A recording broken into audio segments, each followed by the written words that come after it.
Welcome to the Political Matrix News. We have the sources, we have the truth from inside the political matrix. Hit it. Hey, folks, welcome to the Political Matrix News. I'm Scott Miller. This is my buddy and partner here, Greg Fink. We've been in political consultants for 30 years. 30 years. I mean, and not cumulatively, I mean, the both of us. We have been literally swimming in the sea of politics and chaos for 30 years. Chaos? You call it chaos? Hey, the nature of politics is chaos. Well, I mean, the entire, I remember the first campaign I did, the city council guy who was running for city council at large took off and left the country. Yeah, I know, right? He went to India. You can't make stuff like this up. We often say we'd write this stuff down as a screenplay, but no one would believe it. I mean, he went to India because he is half Indian. His mom was from India, but he never told anybody he's leaving the campaign. And he kept paying us. You know, we kept campaigning without a candidate. At least you had that. Yes. And it was my first management of a campaign in Pensacola in 1998. Mm-hmm. And it was a race without a candidate. And he didn't show back up again for 2 years. I don't think it was our campaign, but didn't we have someone in close proximity to us win a campaign after they had moved out of the district? Oh, yeah. We also had a candidate who shot a kid. Oh, yeah. Yeah, that too. Yeah, he shot a kid and took a bribe from the other candidate to go ahead and try to sink the race. And then he died right after the election, so that way nothing could ever happen to him. Yeah, right. He had a heart attack 3 weeks after the election because they were going to start investigating him for taking a bribe from their candidate. Well, that would certainly give me a heart attack. It's weird. I mean, we've had candidates actually tase people. Yeah. As part of their campaign methodology, this increases tasings on the street. Street tasing. In fact, one of the guys actually tased a prisoner while he's tied to a chair in the shower and tases him in the face. Yeah, I remember that. And he defended it. Like, well, the guy was being, cranky. And he won. Well, I mean, I'm reluctant. I'm reluctant to criticize, situations that I wasn't there to witness, but that would take a lot of explaining. Tasing the guy in the face while he's tied to a chair in the shower. Yeah. And he's 65 years old. Well, like I said, I will withhold judgment until I know all the facts, but it ain't looking good.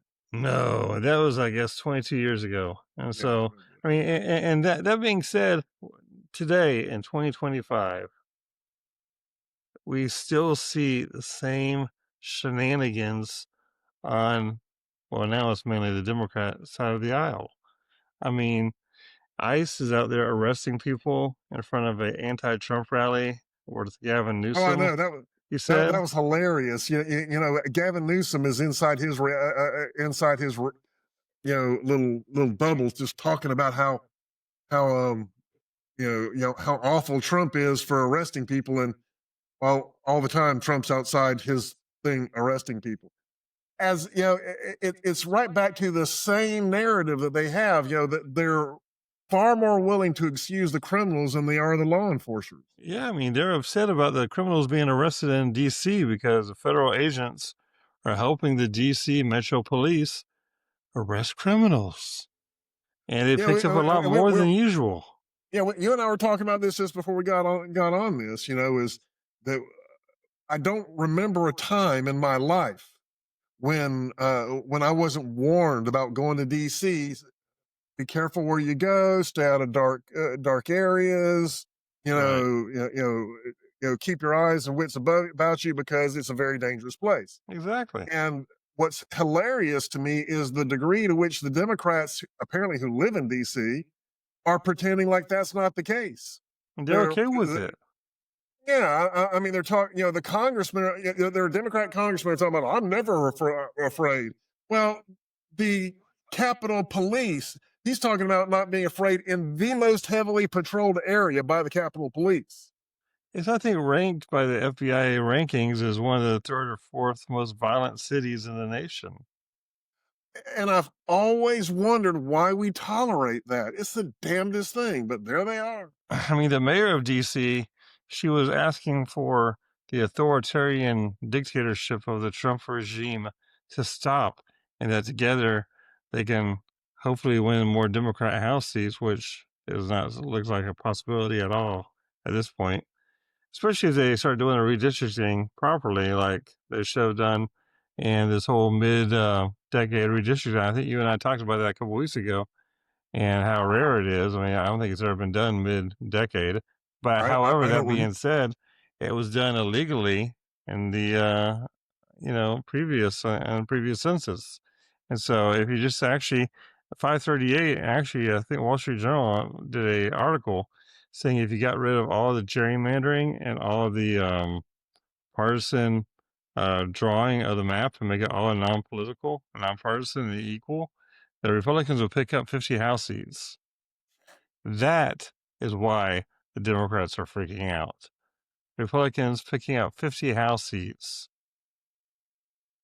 It'll freak any Democrat out. Well, I mean, listening to Newsom complain about all this stuff.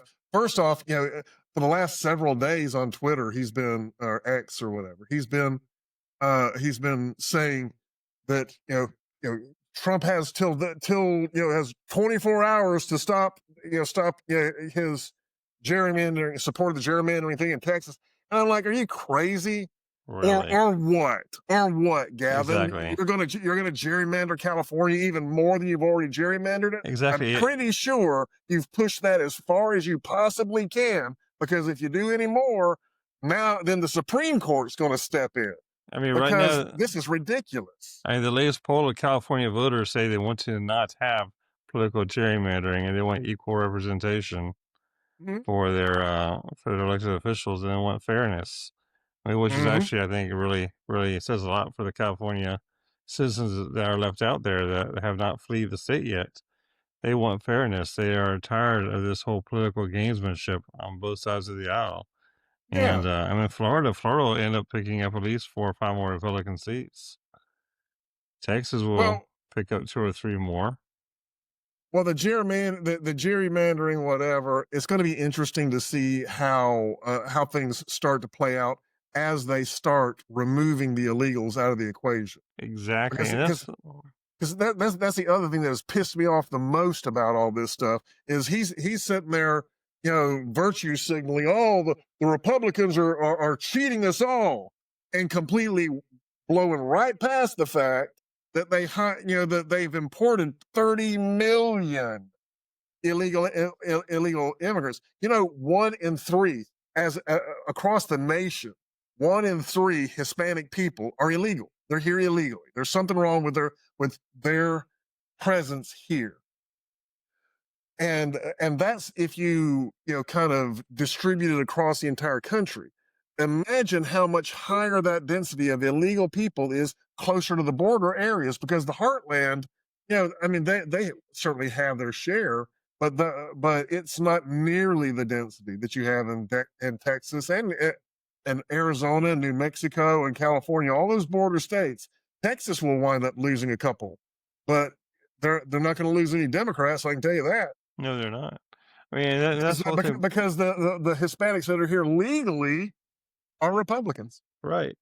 I mean, and also you got in Chicago and the state of Illinois and everything. I mean, 48% of that state is Republican, yet it's drawn to where it's very hard to have a Republican seat in Illinois. So if they actually take that away, the Republicans are going to gain a lot more seats in Illinois as well. They'll gain seats in Michigan. They're going to gain everywhere because majority of states have been drawn, to favor a lot of the whole majority minority districts. Which, I mean, I was listening to Eric Erickson today on his radio show, and he was basically saying that the majority minority districts is the trap that actually sunk the Democrats, because basically it made them focus on just 1 or 2 districts, leaving the other 6 or 7 districts free game. and free game turns into Republican Republican ownership of those districts. We even have different counties here in Florida. We got Alachua County, which we talk about a lot. Which we could always bring up all the different fraud and everything else we have with that. We have 3 or 4 precincts that are oversampling, overvoting by 125, 130%. But once you start redrawing all that by census data of real people, it's gonna, I think, change a lot. And so that's what people don't realize. It's not just the congressional districts that are going to change, because the maps and the counties, everything else, have to mirror that. Right? They The don't have state, to, but they often do. yeah, exactly. They often do, because everything has to go in, in order. You just can't have the federal side redraw it and then the state leave it alone. No, Yeah. State will have to adapt theirs to match the federal. Then the counties and the precincts will have to match theirs to match the state. It's a process, and it's going to be a pain in the butt, but it's going to be very interesting to see once they start getting rid of all the gerrymandering and how much is really going to flush out all the realizing that the Democrats were the ones who were conning everybody. The thing is I don't think the Democrats think that they're going to win anything at this point. I think that this is, the view that I have from this is it looks very much like this whole Texas, legislators, leaving the state so that they can, cannot have a quorum and stuff like that. Yeah. They don't think that's going to do anything. The only thing that they are accomplishing or even trying to accomplish is to have a issue that they can fundraise on for the next 12 months. And this will be the thing. They're very good at playing the victim, and this type of playing the victim, what this strategy is to deliberately do something that is not going to work. It's going to play out exactly like we know it's going to play out. And then for the next 12 months, the Democrats are going to say, oh my God, if we'd only had the resources to combat this, we would have never had to suffer this. We have to defend democracy. That's kind of like Stephen A. Smith was on Bill Maher this last weekend, along with Dr. Phil and everything. He was basically saying the Democrat Party has no shot at all at any type of leadership or growing or gaining any type of seats. There's no representation out there, and he's right. It is a party without a leader. Totally. How shocking is it that someone like Stephen A. Smith will say things like that out loud? Yeah. He says embarrassing. And he's not wrong. No, we've talked about years about the Democrat Party being dead in 1998. We talked about that in 2000. We talked about it in 2004, and then it came back in 2006, and then it died again in 2010. I wonder if they even have a way of coming back to where they can have some sort of popular feel, populist feel, because the extremists are taking over the party at such a high level to where they're anti-Semitic, they're very racist, they're very segmented. Basically, if you don't want to kill a baby, you're not part of it unless it's illegal. If it's illegal, then the baby counts. If it's not illegal, then the baby doesn't count. And so they're very segmented on their messaging, and the whole party's a total mess. Well, it's interesting to watch the like the unions who have traditionally for years been right in the pocket of the Democrats. Yeah, they love Republicans now. Yeah, the Teamsters. They're flat saying that the Democrats are no longer the party of the working people. Oh, they're not. And frankly, they haven't been for a long time. No, they haven't. It's just very telling on how far and how quick they're running down this rabbit hole. And and it's up to them to come back. Right now we got this big summit here going on with Russia and Zelensky in Ukraine. The Democrats are praying for failure. They actually just want Trump to fail just so they can say he failed. They don't care about peace. It's kind of like they don't care about the illegals. They treat them like slaves. They don't care about anything except for fucking making money off of it and fundraising off of it. They have no cares at all or no vision at all about peace or prosperity, period.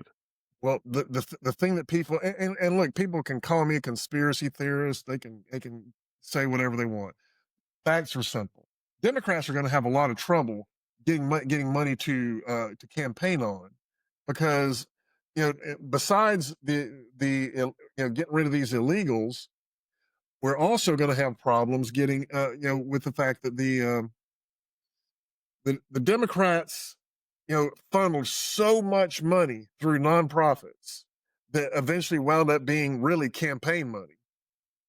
And now everyone's looking at the nonprofits. So their traditional route of sucking government taxpayer dollars out of the government into an organization that then donates that money to various Democrat candidates, that shit's coming to an end. Yeah, I mean, and the Democrats are wondering, where are we going to come up with the money? They're so desperate at this point. They don't know what they're going to do. I mean, it's like they did not read Citizens United and really understand that dark money does not mean dark money. Dark money means, in Citizens United, I had explained this to a few people here last week. It's all about being able to have a free voice, a freedom of speech, and be able to give money to a campaign or candidate without retribution or that kind of payback, because there was a history, and actually people don't really understand. Some of the authors of this bill in Congress were congressmen, people in Florida, who were very much aware of sheriffs and people who would arrest you for giving money to their opponent, or pull you over at nighttime and tase you for giving money to their opponent, which we know a few of them. And the congressman, Jeff Miller, was a very, he was back then with Ron Paul, and I don't really know if he actually understood how close, he was doing to protecting free speech, or if that was his reason. But I think that era of Congress people, the congressional people back then, are the ones who put all that pen to paper, and they understood that your donation is a freedom of speech and has to be protected. And I mean, it's not supposed to be abused in a manner that the Democrats are abusing it through running it through 501c3s and C7s and C6s. It's very strange. That's different. And the reason that it's different is this. It is absolutely legal for an organization, a company, or whatever to make a political donation. It is absolutely legal for people, just regular people, just to make those donations. It's not legal for foreigners to do it. Exactly. So anyone who's not a citizen of this country, they can't write a check to a campaign, but they also can't write a check to a nonprofit that then writes a check to the campaign. And technically, that's money C3s can't write a check to a campaign either. Right. Well, oh no, but what they've been doing, like the Tides Foundation and all these other guys, these things are just vessels where they hold money that circulates back and forth. But they ping pong it back and forth amongst themselves so much, you can't argue that this $100,000 was supposed to be came from a foreign source and was then donated to a campaign, because which $100,000 in it, everything is commingled, and as long as they've got more money left over than they've ever donated, then it's hard to make the case that they were relying on foreign donations. It's a mess, and that's where the Democrats are right now, because they're using so much of the foreign money to do it. Well, it's foreign money and it's government money. Yeah. Well, I think we had an issue here in Florida here with some elected officials that were using government money for a nonprofit for a campaign, and that didn't go over too well. No, but I mean, it's like Stacey Abrams. We're not going to name any names, though. No, but I'll name Stacey Abrams, because Stacey Abrams got billions of dollars on a nonprofit that was freshly set up, and all of a sudden she's getting money for being their in-house counsel, and that's the sort of mechanism that they do. Why does she? I mean, the reason that she got this money, I don't even have to ask why. I know why she got the money. She got the money because she was carrying the water for Biden. She was campaigning for Biden and damaging or trying to damage Trump as much as she could, and that was her reward. Yeah, it's a one weird reward, but it's all about money. And that's what the Democrat Party is. I mean, turning into is a party about money, not about helping people, which or the common man or the workers or anything. I mean, they want to support the trans union or transsexual movement very well, and they do support that, but that's really the only group that, if they couldn't make money off that, I don't think they'd support them either. The trans movement is a gift from God for them.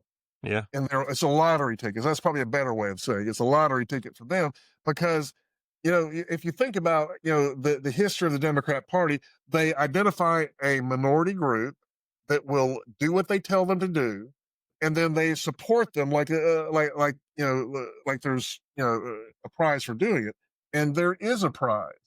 It's it's the fact that they get to say that they are protecting these victims, and they're making and they're and all they need is a little support from you guys to make sure that we can protect these people.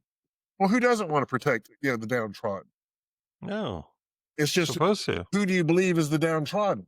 Exactly. Identify them and define them. Yeah. And their idea of the downtrodden are people who are basically here illegally and taking all the resources from other people who are not here illegally. I know that's what makes them perfect, because they're not they're unlikely to go get in front of a camera because they're afraid of getting deported. Exactly. And there aren't that many of them, so they're easier to corral and herd up onto one message.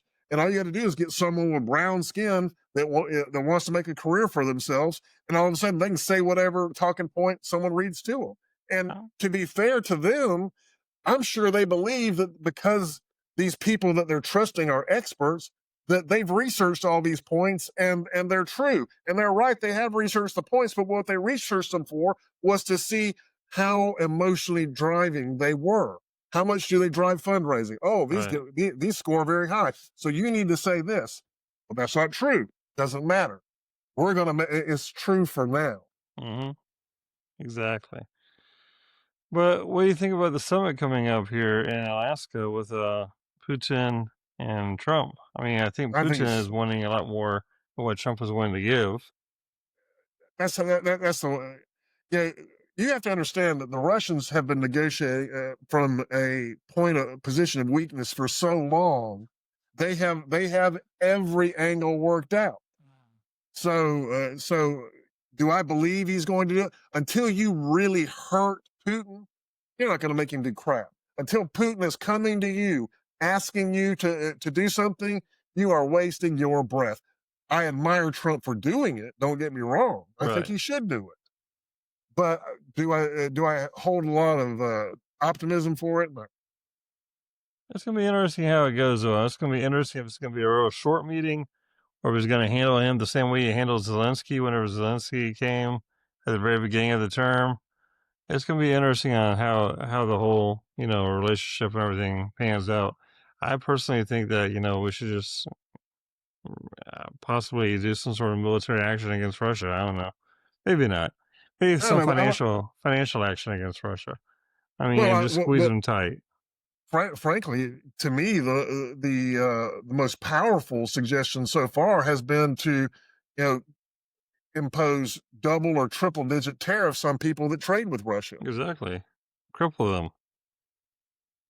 Right, exactly. I mean, we should be going after China as well, not just India, because China also works for Russia. So we should be raising the tariffs in China as well. I don't think it would take much to get India on board. You just got to tell them, say, look, you do this, we're going to raise your tariffs. And I think India will just cave, not because they're scared, but because they really are trying to. They're in a position where they have to kind of, be peaceful with Russia, because they're in the same neighbors. So if you give them a reason that says, well, we'd like to support you, but we can't because the United States is going to do this and they're a bigger trading partner than you are. Right. And the fact of the matter is that we are the superpower and Russia is not anymore. back in the Cold War days, there's two superpowers. Now there's only one superpower at this table. And Russia is nearly a third world country. Well, And to be fair, Russia was a military superpower. exactly. And what we're finding out these days is, I don't know that they were that much of a superpower. No, and their economy that they said they had was not real. No. And I mean, the entire economy of Russia right now fits inside New York City. Not state, city. Exactly.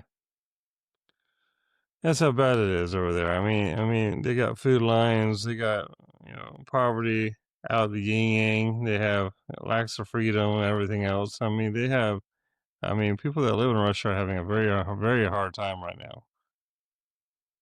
And just people don't get it. I mean, that's it. And they keep saying, give in to Putin, or like, the guy's a thug. He doesn't care how many people he kills. He's already lost 1 million soldiers. I think Ukraine's lost 400,000 soldiers, so they've lost almost 500,000, and Russia's lost 1 million. And so, but Russia has a lot more to lose. They've lost 1 million plus the ones that have fled the country. Exactly. Russia has a lot more people to lose, and they can bleed out a lot more. And that's what that Putin will do. He'll just keep this thing dragging probably longer than his lifespan is going to be, because he doesn't care. He doesn't care about it. I mean, according to him, Ukraine is Mother Russia. I mean, it's the parts of Russia from the 1900s. You can't buy into any of that crap. He's just saying he's saying things that are going to make it seem like he has a justification for doing what he's doing. And especially the fact that he's from Ukraine, so he's like, I'm Ukrainian too. So until you actually research what he's saying, and then you realize he's full of shit. Exactly, he's full of crap. Totally. Almost every single thing he puts out there is full of crap. And that's the reason why this whole summit thing to me just is kind of perplexing. Because, the guy does nothing but manipulate, lie, and cheat on everything. So I don't really anticipate anything that he says or does at the summit is going to be, last more than 24 hours. I don't know. For me, the power move for Trump would be to go in and talk to Putin for maybe 30 minutes or something like that, decide that he's just full of shit and he's not going to do anything, pack up the entire entourage, have a press conference about what the new consequences are going to be, like I was saying, tariffs against countries that are supporting them, right? And then and make it a 30-minute summit. 30, maybe 10 minutes. Well, no, it takes a while to get. It doesn't matter how short it is. You don't. It could be 2 hours, and it would still be not worth the trip. Right. And so Trump can walk right out of that summit. It's almost better if he made it 2 hours. Because there are a couple of different ways you can do it. If he made it 2 hours, he can go say, "Look, I gave him everything I could. I tried and tried before. This was his last-ditch effort. He doesn't want to listen. These are the consequences." It'd be interesting if him and J.D. Vance teamed up on Putin the same way that they teamed up on Zelensky at the very beginning. It'd be interesting to see that kind of like give and take, bantering and everything else. Because Putin's never had that before. Putin's always just like, everybody's afraid of him. He's stoic. He's not going to bounce back and forth with any kind of conversation.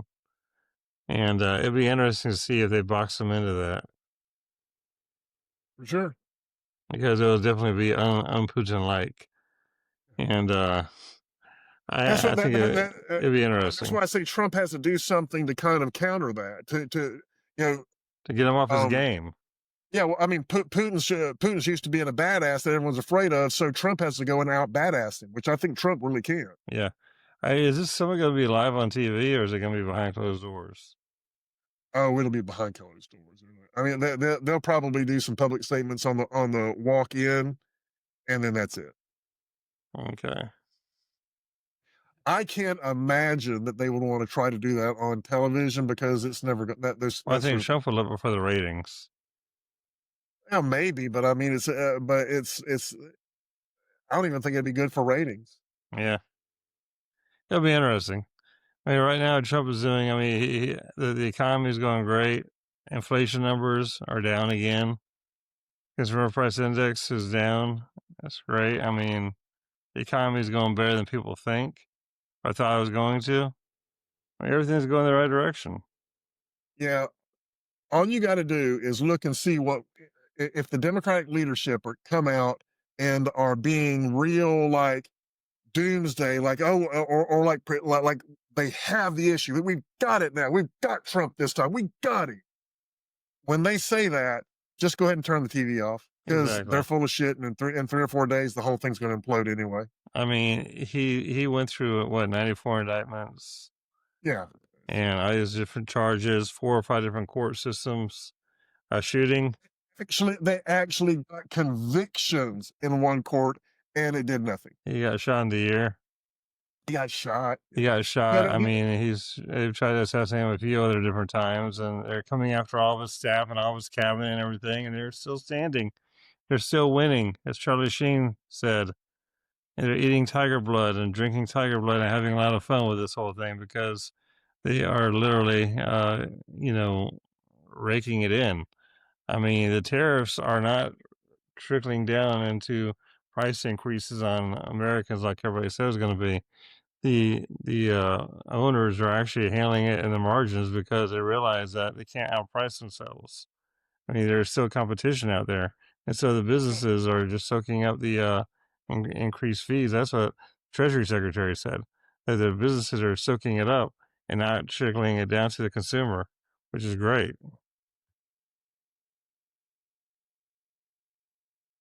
Yeah, I agree. And that's what Scott Bessa was saying, and that's how hopefully they're going to be dropping the interest rate here. The next Fed talks here soon.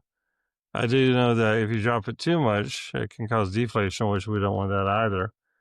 But I do think that, you need something here to help spur some more economic growth, and lowering their interest rate and our 0.25% or however much they lower will definitely help, I think.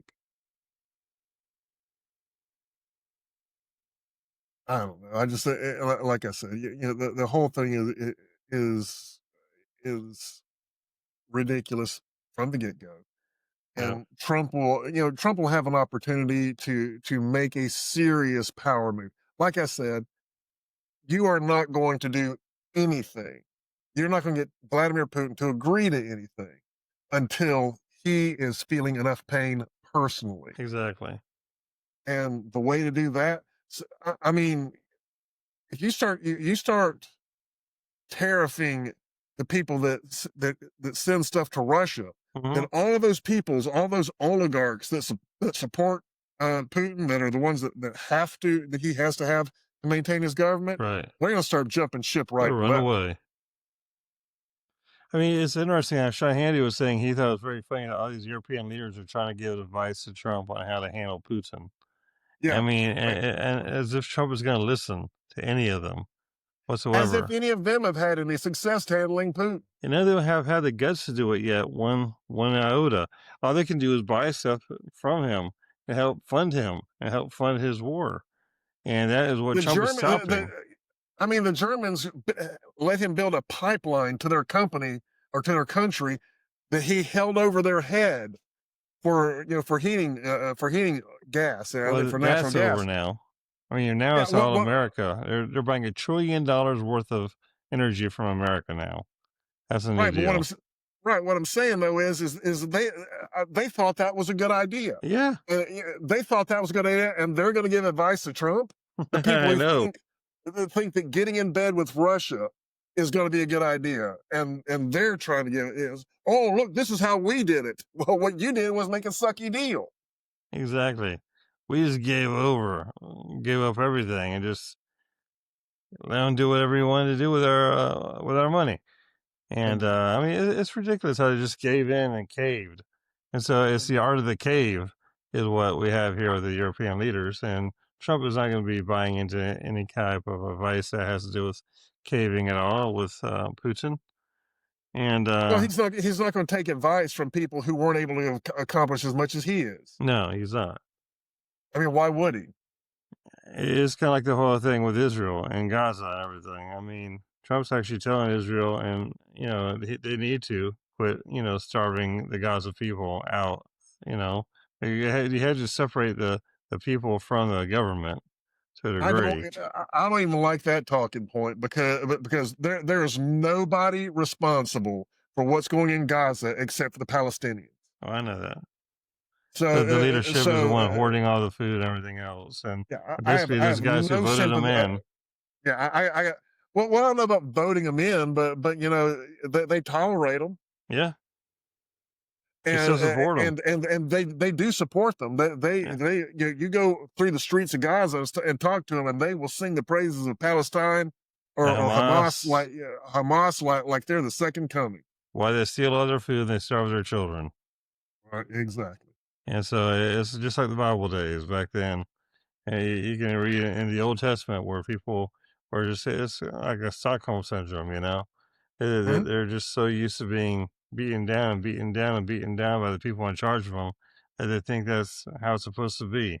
And your kids are not supposed to be starving, and you're not supposed to have famines or rubble everywhere. You need to help stand with Israel and rise against this Hamas and Hezbollah and stand against them. Kind of like crime in D.C. See, we go full circle. It's a big circle. They normalized all of it. See, that's just how things are. Yeah. See, and once again, not to pick on the Democrats because we're not trying to be partisan here. But, hey, let's just call a spade a spade. The Democrats seem to defend this mentality of circular, screwed up reasoning. I'm not picking on them because they're Democrats. I'm picking on them because they're saying stupid things. Exactly. Stop saying stupid things. You might not be picked on. Start saying using stupid your things. brain. We might have a conversation. We might have a productive conversation. Hey, use your brain. Actually think about what's right and what's wrong. Criminals are bad. Killing people is bad. Think about how to solve the problem, not undermine the opposition. Exactly. I told the kids earlier today, they're arguing over some toys and everything. I'm like, this is supposed to be a solution-based family. We don't worry about everything being half empty. We care about what the problem is, and you find a solution, and that's all you do. You don't worry about why it isn't working. You figure out how to make it work. And Democrats are always just worried about why it isn't working, and they want to cry about that. Start building solutions. Yeah. I mean, try it. It ain't going to hurt you. It's fun. It is not. It's fun being problem solvers. That's what we do. Yeah, because you want it with fewer problems. Exactly. I think we're going to call it a day here real quick. We're going to have a short episode here tonight. And so one thing we need to do, I forgot to bring up our Google ads. We're advertising on Google. And Google said that we are clickbait, manipulative, misleading, and what was the other term? We're selling false news and fake news or something like that. They use the word fake news, false narratives. And I also said that we were promoting hoaxes. And so please click us, subscribe, and help us fight Google. I mean, we can't even give them money to advertise us because they think that the truth, the terrifying thing. And well, it's the truth, but it's not their truth, and they have to live their truth.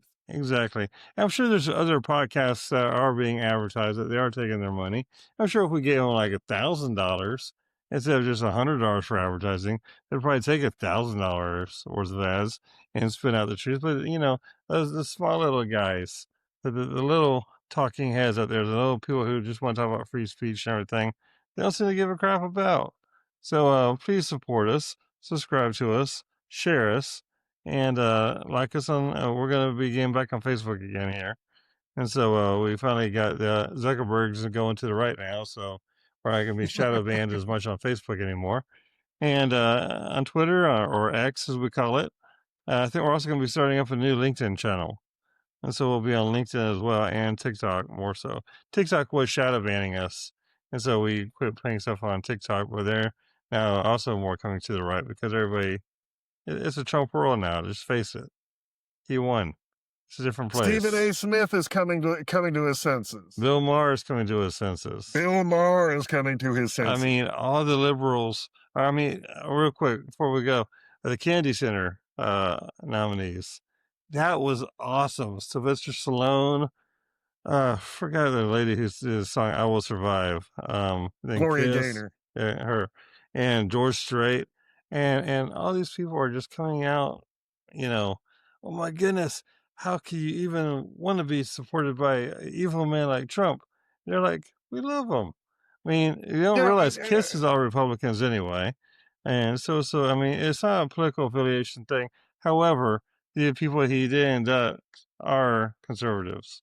So, which is good. I get that, but the thing is what he's doing is righting a wrong, because all of those people are very accomplished people that deserve the Kennedy Center honors they have, but would never get them. They would never have when the Democrats were running the place. Exactly. George Strait would never have been looked at by Biden. Oh my God! Oh my God! Never. Gene Simmons, never. Yeah. These are performers that have long resumes. Yeah, and Kiss has 30 gold albums. Yeah, I mean, so they're just cut out because they like the wrong guy. Nah. I mean, Sylvester Stallone. I mean, come on. I mean, how do you argue with putting Sylvester Stallone? I mean, several Golden Globes, several Oscar nominations, several franchises, and he's had a new hit TV show, Tulsa King. I mean, it's cool. Yeah. So it's the right direction. So switch browsers, get something other than Google, but keep watching YouTube so that you can keep our content. Yeah, have a good evening. All right, talk to you soon. Okay.